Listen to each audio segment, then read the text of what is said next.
Hello, everyone, and welcome to Feminism Now, the podcast from the National Organization for Women. I'm senior producer Bethany Brookshire. We've all been around the last 5 years. 2020 to 2025 has been a wild ride. There was a pandemic, the Black Lives Matter movement, now there's a second Trump term. Here with us through all of it was Christian F. Nunes. She began leading the National Organization for Women in 2020 and officially was elected to national presidency in 2021. As the second Black president of NOW, Christian made intersectionality the driving force of her presidency, launching NOW's Racial Justice Summit, the Bill of Rights for Immigrant Women and Girls, and most recently, the Disrupt Now campaign to promote women's equality and safety. And of course, she started this podcast, where we've talked with some of the biggest movers and shakers in the feminist movement. And so, for our last episode of this season, we wanted to talk to our national president, Christian F. Nunes, about this show, the lessons she's learned, and what challenges feminism faces going forward. And while we're here, we would love to hear your thoughts on our podcast, how it's impacted your thoughts, and maybe even your actions. Contact us at feminismnow@now.org. And now, it's time to talk with Christian.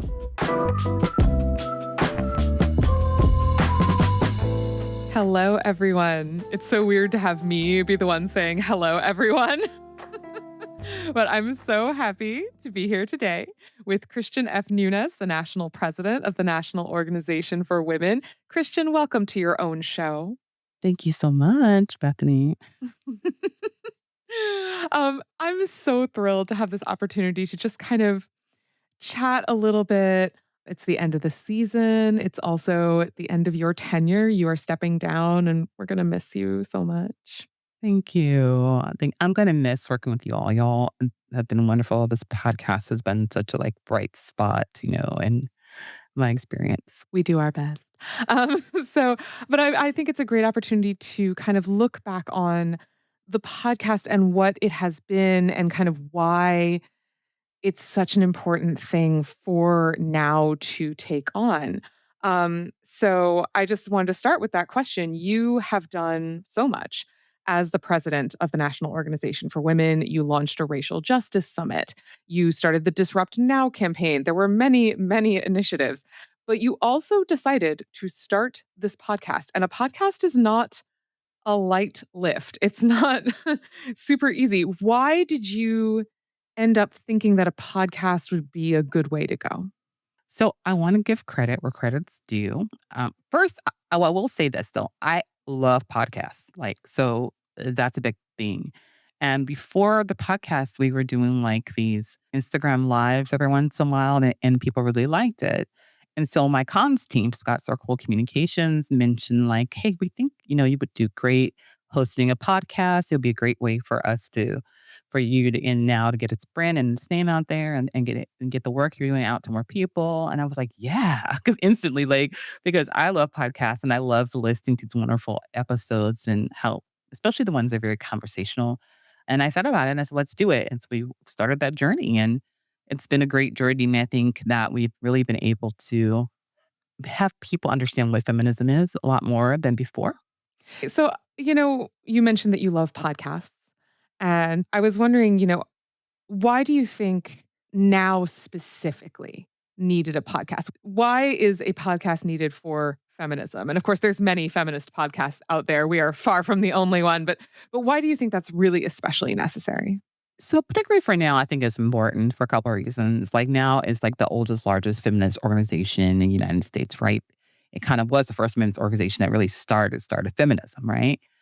In 1966. And through courses of time and different waves of feminism, more feminism organizations have come forth, different intersections of feminism groups have come forth. And although now is this legacy organization, everyone always, I felt saw now as this old, predominantly and some truth to it, old, predominantly white women's feminist organization. And they didn't think they could relate with now, including some white women, right?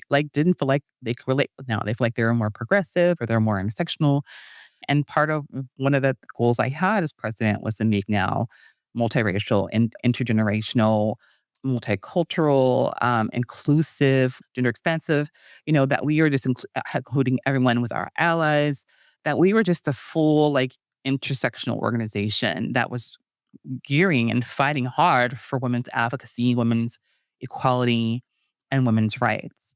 And I think a lot of times people thought that they didn't have a place in now if they didn't fit this box, right? And I didn't fit the box because, like, I'm the second African American president. The first one was 1970. She served 1 year. Eileen Hernandez, 1970-71. She was one of our co-founders. And then here comes Christian F. Nunes in 2020, right? That's a lot of time, right?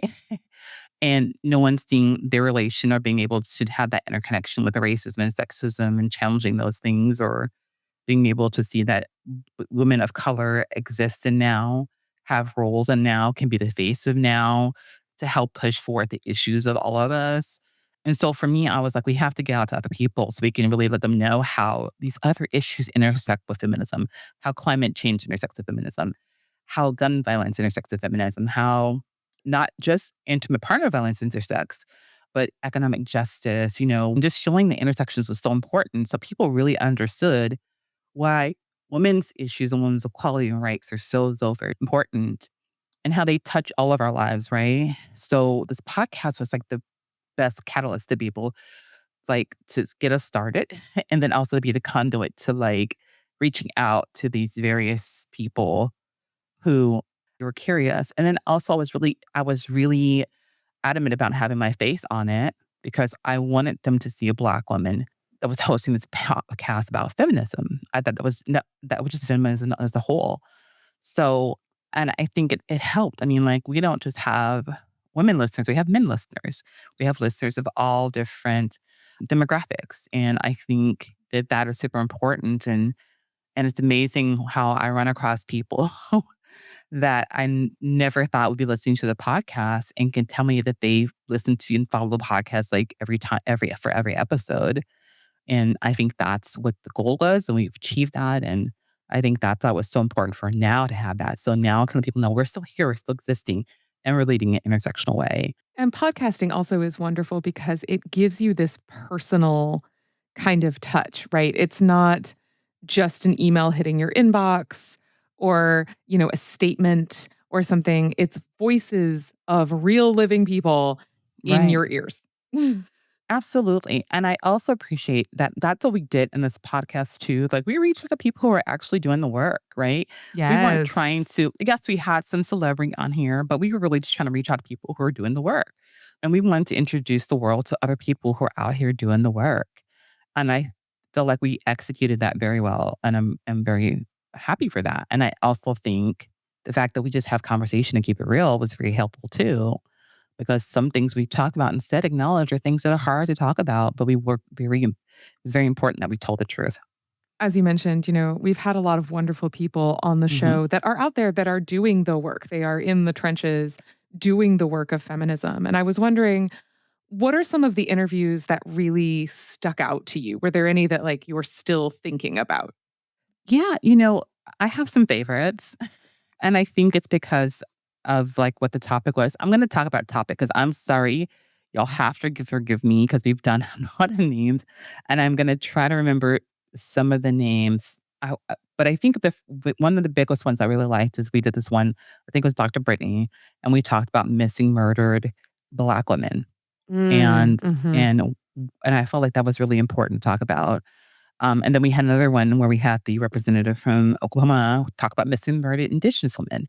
And I feel like that was really important to talk about.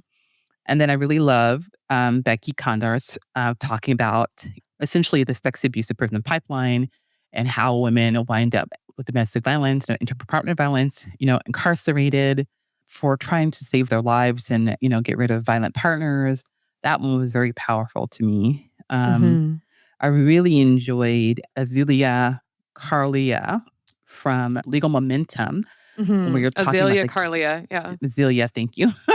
When we were talking about the cases. And I felt like Azealia did such a wonderful job just being real and authentic and telling the truth and making it relatable about some of the legal cases that we're seeing happen and why and how there's disproportionate injustice even happening in processing legal cases. I love my friend Saru Jayaman talk with One Fair Wage and hers when she really talked about, like, the history of tip working and wages and a history of why we pay people so less and how that stems back to slavery and also they're fighting for, this economic justice for everyone, including incarcerated and disability and tip workers and all these, seasonal workers and things like that, understanding that everyone deserves this right for economic justice, right? So I love that one. And the most recent one we did was one of my favorites. And that was one with Mickey Kendall when Yes. we really talked about like the intersections of why this world's hostile right now with, with gun violence and there's a hostile environment for women to be living in right now. And I just loved the episode as well. So, but I, Yeah. I loved all the episodes. Let me just say that I enjoyed all my conversations, but some things about some of those just really, really like stuck out for me. They're all your favorite children. Well, we will make sure to link all of those episodes in the show notes. So if people want to go back and hear some of those, because I know they were really impactful for me as well.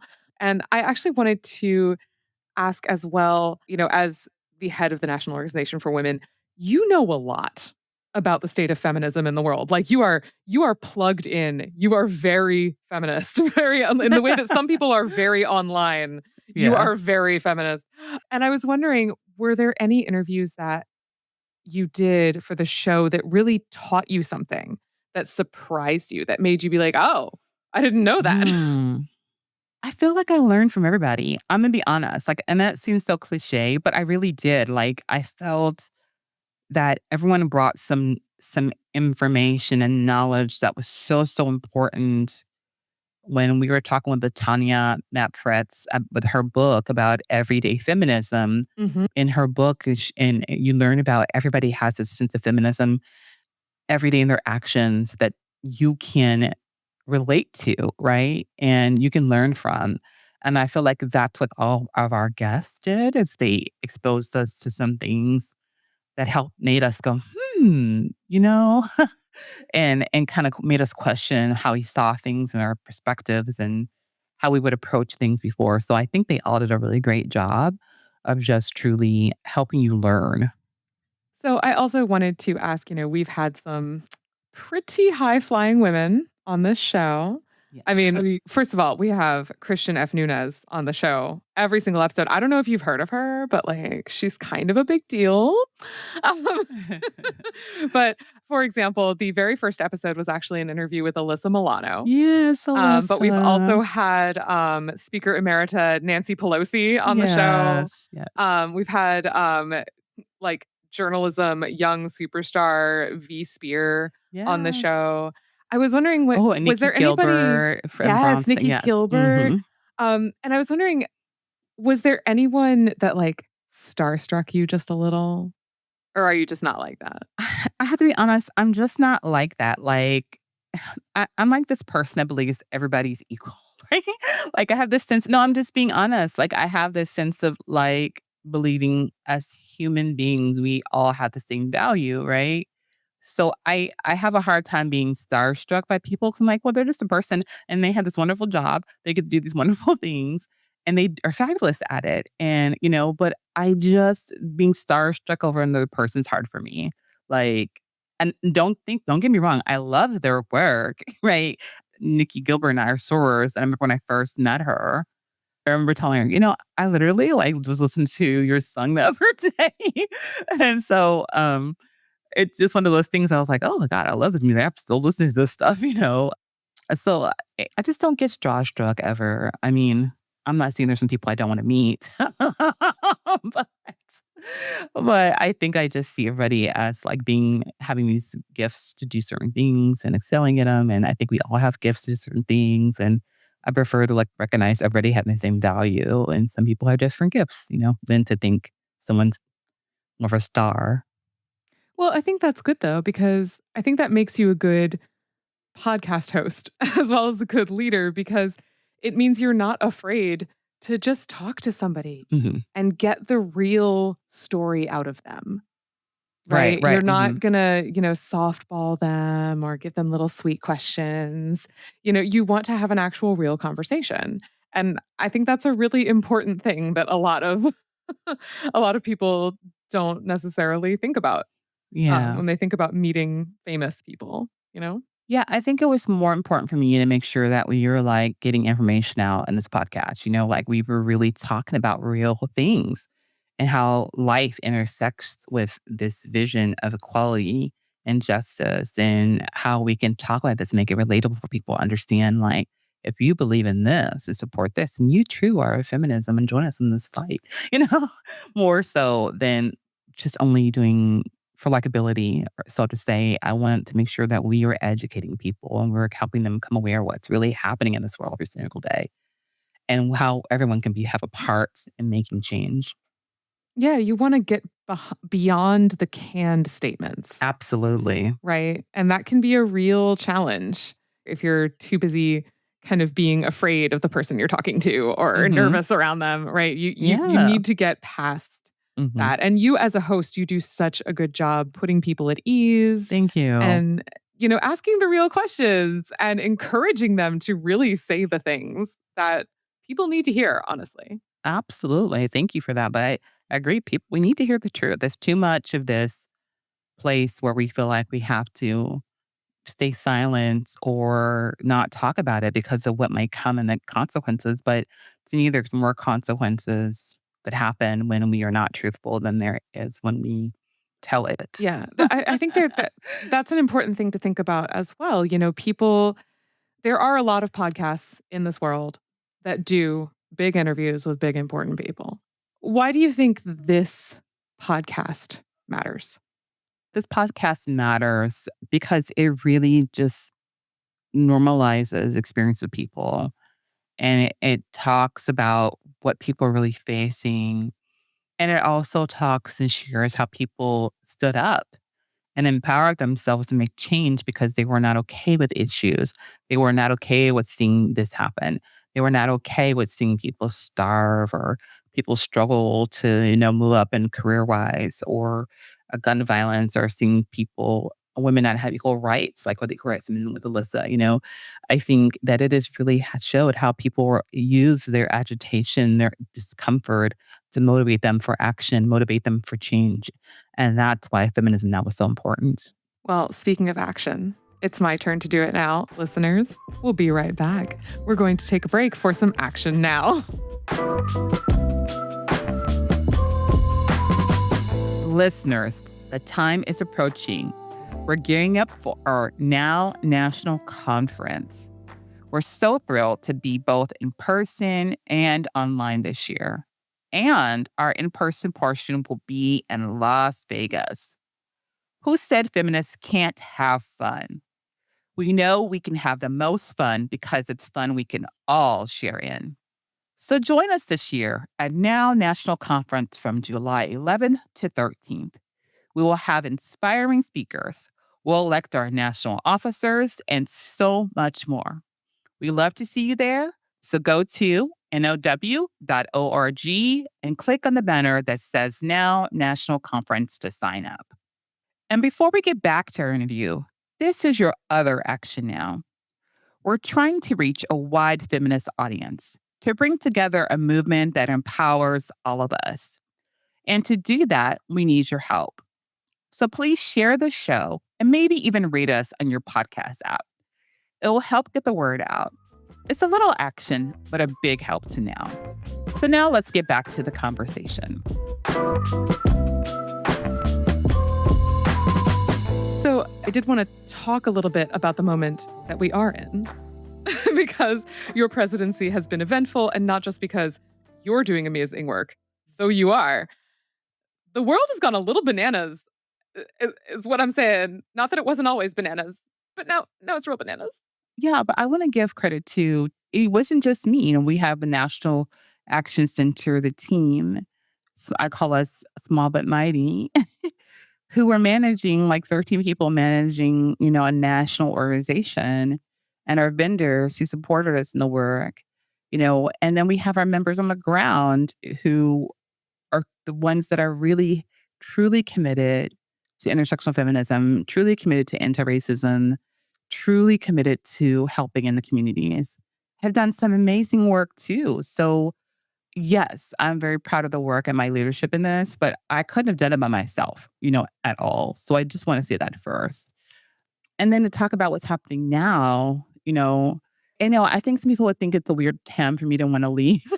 They're like, but it doesn't mean I'm leaving the work. Like, I'm not at all stopping the work, but I do feel like my time at now, I feel like it's my time has come. Like I'm ready, and I have been. And I think I've done what I needed to do in my place. And am I going to stop doing this work? Absolutely not. But I would love to see some younger leaders come in place because we need our Gen Z, we need our millennials to really help shape, the new direction of feminism even more. We keep talking about fourth wave feminism, but we're even merging and morphing from fourth wave feminism to something even more. And we need the young leaders to really help us in this new generation of how we are. And I think they're bold. I think they have the boldness we need to see in a feminism space. I think they have the grit, too. And I'm not discounting the grit of anybody else, but I just think it's a place for us to, shift to younger leaders. I love to see younger leaders becoming more into the organization leadership, just not at the officer level, then the board level and the state level, because I think that's what we're going to need to really guide us into this next place, this next space. Because right now, women are under attack. We are under attack every single day. And of course, we talked about that a lot this season because the theme of the season was protecting women in a hostile world. Yes. And we are in a hostile It's so hostile. world. It's so hostile. So I wanted to ask, like, what do you think has kind of been the most important attack on the rights of women? Kind of what has made this space the most hostile during your tenure? What do you think we have to deal with going forward? Well, I think it's right now. I feel right now this administration has been the most hostile administration to women, not just women, everybody. If you're not a cisgender, heterosexual, able bodied male, I feel like they're coming for you. They have showed us they're doing it and they continue to do it, right? But for women, it's really interesting because I feel like they're manipulating language and trying to disguise oppression and second class citizenship as protecting women. You hear them using that a lot.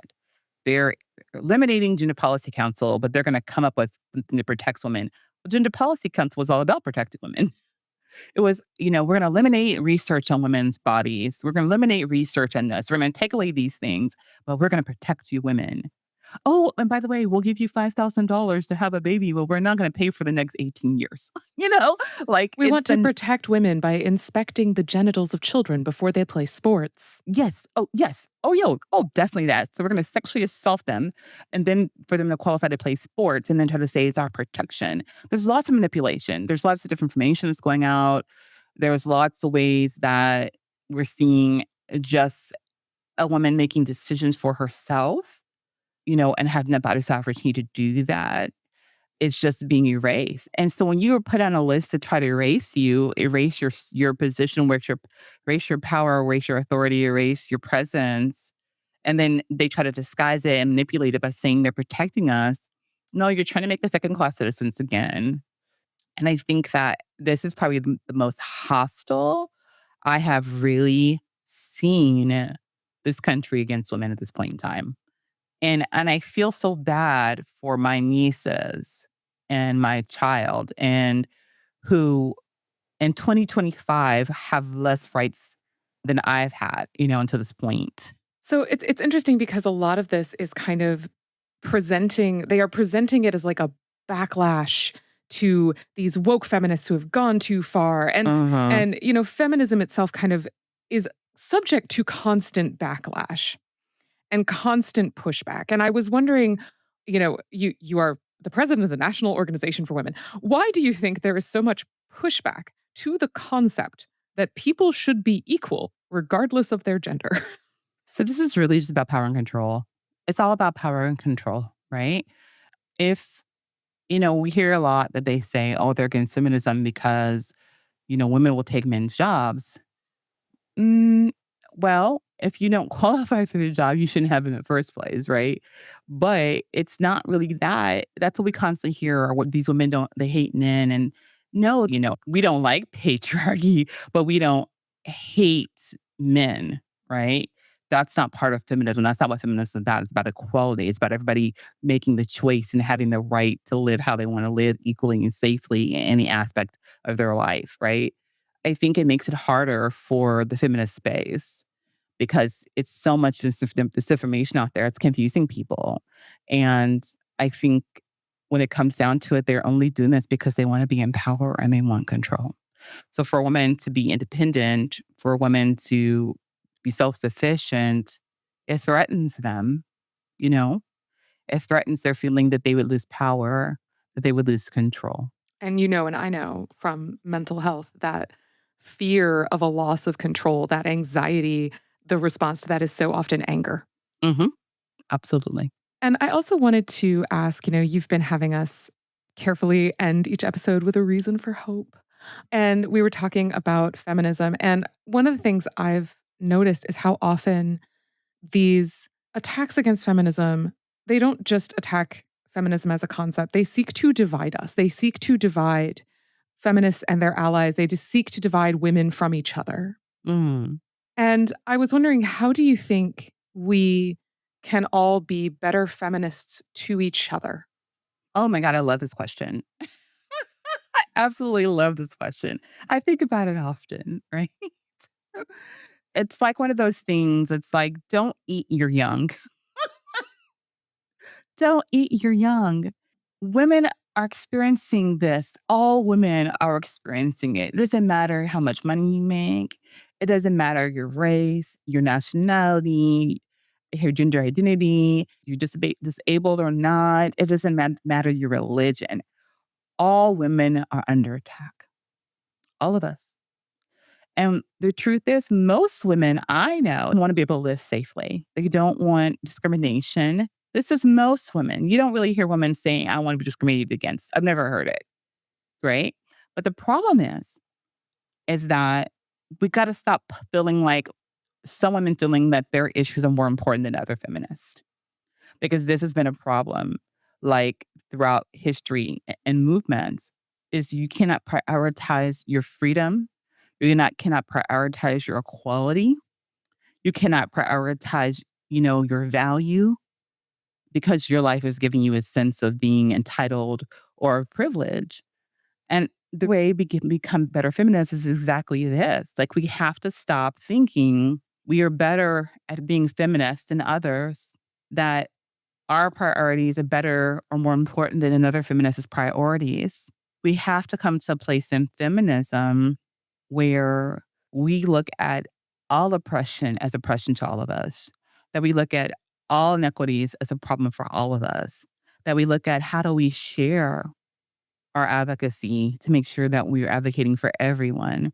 And it can't be a hierarchy of priority of issues in feminism. Everybody has value, and we have to be the ones that recognize it. We have to be the ones that stand up for each other. We have to be the ones that speak out for each other. We have to be the ones that support each other, regardless of our difference, regardless of our similarities. That's what this is about, right? It's not about being best friends. No, it's about understanding the issues, the challenges that women go through, and the rights we have to have equality, the rights we have to have safety, the rights we have to live our lives the way we want to live our lives. And it's our choice, right? It's our choice. And so I think feminists can become better feminists when we start really like deep diving into that, and we start really authentically using that in our actions for each other, our communications externally, our advocacy in totality. Like, that's really what we could do. Well, Christian, this has been amazing, delightful. Thank you so much. You are an inspiration to me. You are an inspiration to all of us. It's been an honor to work with you on this show and to see you shine. Thank you. And it really has, I want to just really say this. It really has been an honor to lead the National Organization for Women for the past 5 years. And I'm thankful for the relationships that I have built. I'm thankful for the friends that I have made. I'm thankful for the interactions that I've had, for everyone moving in that place of justice and equality.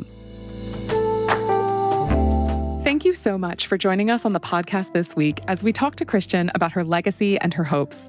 And thank you for joining us in general as we talk about the issues that impact feminists across the country and around the world. The season is over, but it's not too late to share the show.